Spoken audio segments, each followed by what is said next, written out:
I'm going to kick things off with our talk today focusing on energy.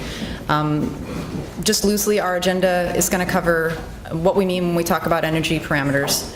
And then we're going to break it down into, again, following a little bit of the GRI framework as a guide for absolute energy consumption, reduction of that energy consumption, and then David is going to pick it up with energy intensity, product energy reduction, and some best practices. So when we think about energy parameters, obviously fuels used by operations is near and dear to any environmental operation. So we deal with this all the time for permit applications and for permit compliance and federal state reporting and such. But if we kind of think a little bit broader, it can also start to include the energy used to create the electricity for your facilities and your operations, and then again further out, the energy used for commuting and business travel. But then further down that line of thinking is, well, how much does the product that I'm making itself use? And especially if we're talking about end of life and waste, recovering and handling, how much energy is that requiring? So it's kind of this whole picture about energy coming together. And of course, as I'm talking about them, and I talked about them in that order specifically because they overlay so nicely with the scope 1, 2, and 3 of the GHG Protocol, which is also utilized by the carbon disclosure. So I bring this to attention just because I like to highlight when things overlap and tie in together so that you can see really the beauty of one system to handle all of this. That way you're not having to double enter work. So again, showing these overlaps here, it's kind of highlighted.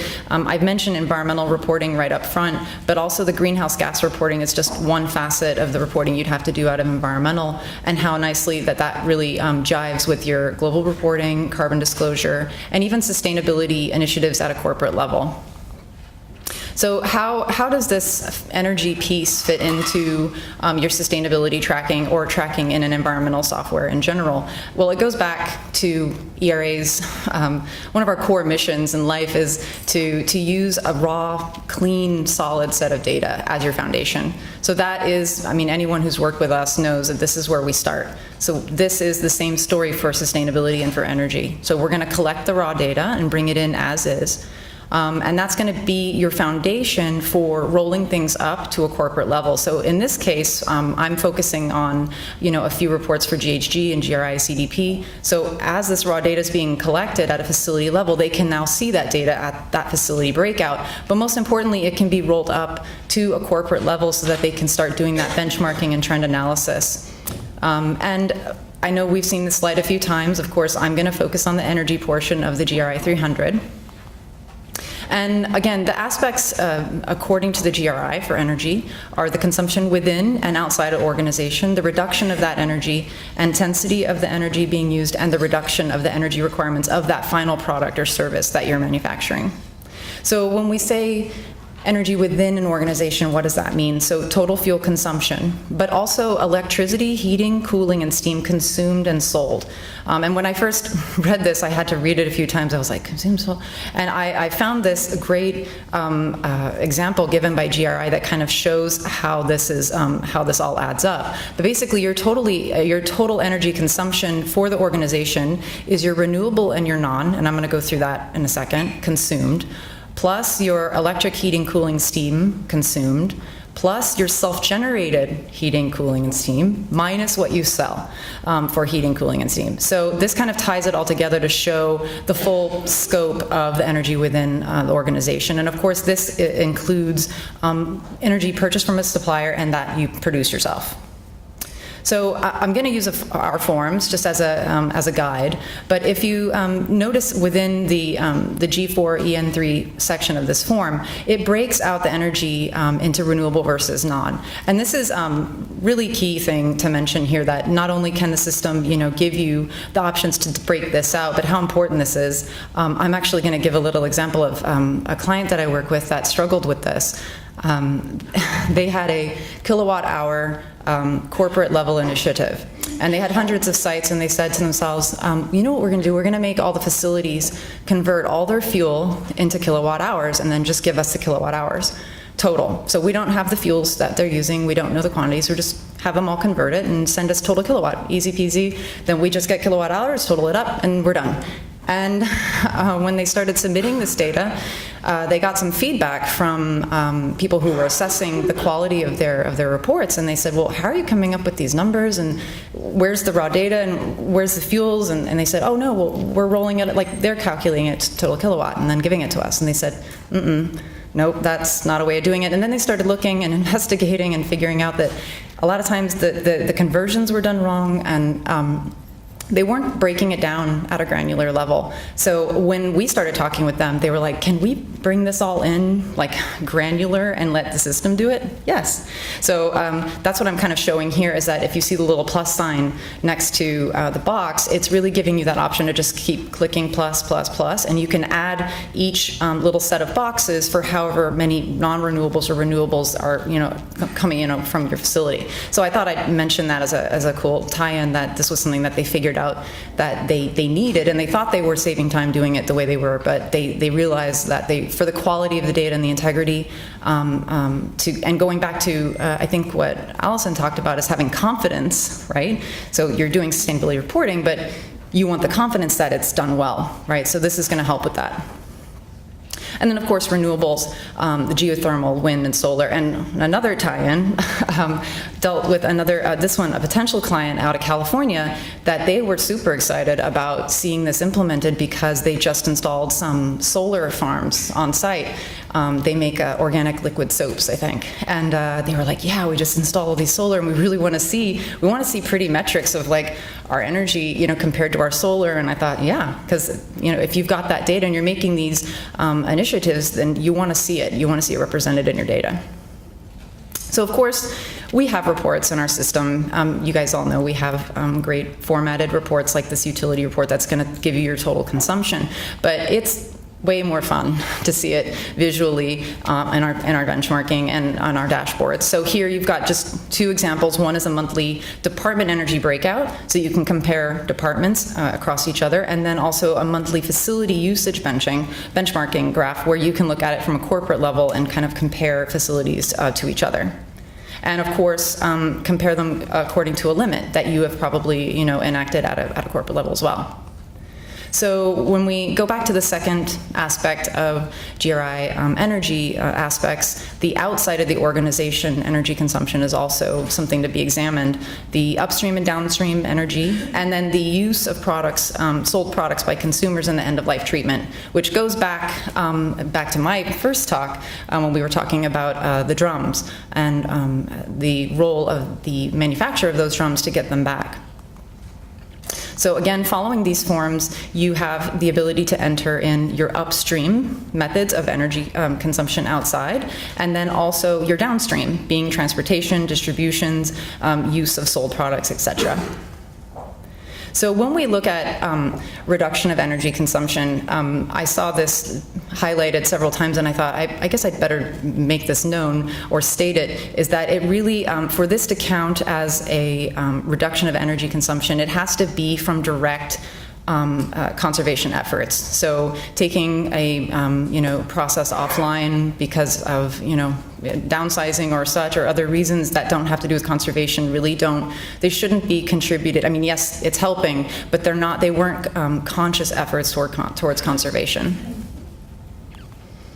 And again, going back to the forms, when you do your reporting, they're going to be asking what those conservation efforts were. So if you have reductions, they're going to want to know, well, how did you pull that off? Did you have a product redesign? Did you retrofit equipment? Did you have operational changes or even behavioral changes of your staff that contributed to the reduction of that energy usage within your facility?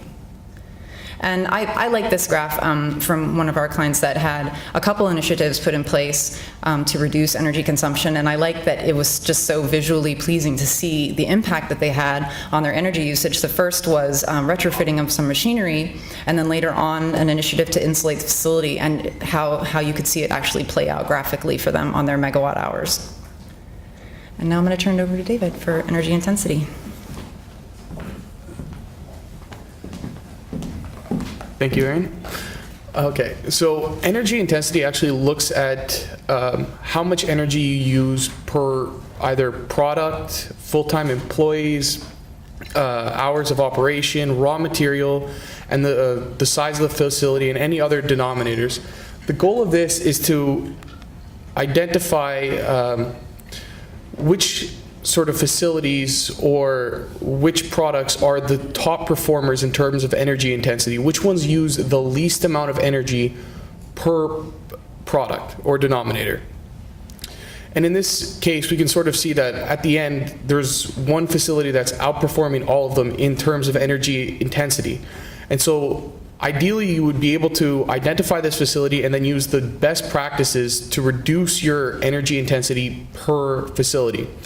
The other beauty of this graph is that you're able to quickly translate this from energy intensity to energy intensity per cost per product. So you can look at your energy cost per product if you have the supplier information in terms of the cost of the electricity purchased. Next is the reduction in energy requirements of the product. So, for instance, in the automotive industry, if you're looking at a specific model of car, you can determine how much energy is saved as the newer models come out. And then you can take that and calculate out the reduction in energy percentage. And all of this information is brought into the GRI. Finally, there's energy production and GHG reporting. So whenever energy is generated, there are related CO2 emissions. The rate at which CO2 is emitted varies greatly based on the type of electricity generation. So for instance, I come from Quebec, where all of our energy is produced by hydroelectricity. And in Quebec, we average around 26 kilograms of CO2 per megawatt hour production. While coal, one of the not as clean energies, produces 88 kilograms per kilowatt hour, per megawatt hour. And so all of this emission data is rolled up into Scope 2, which Raphael will talk to you about later. And it's important to include these in emissions in a GHG inventory for CDP reporting. So the best practices in energy data collection. Ideally, you want to get as granular as possible. So there's two methods of collecting energy data nowadays. There's accumulation, which is normally the meter with the dial that slowly rotates around, which is measuring how much you use at the beginning of a period, and then they subtract it for the end of the period. Now, this information can only be used monthly, so you have one data point, while ideally you'd want to look at interval data. And there are interval meters out there, and they can actually give you your information between a 15 to 30 minute period. And with this data, we can actually we can make more interesting graphs. So ideally, there's two methods of reducing energy. There's the reduction of energy, reducing the amount of energy used, and there's also the time when energy is used. So the concept is called peak energy. During on-peak and off-peak hours, the cost of energy actually changes on a supplier basis. During off-peak hours, there's less appliances being used, so the demand for energy is less. So the supply, there's more supply that's needed.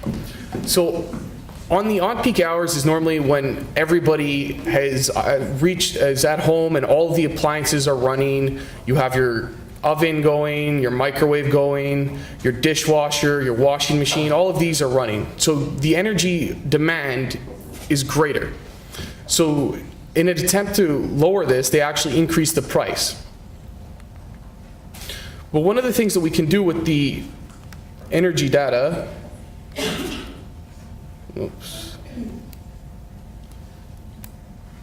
is that we can actually turn this into a peak and off-peak analysis of where and when you use your energy.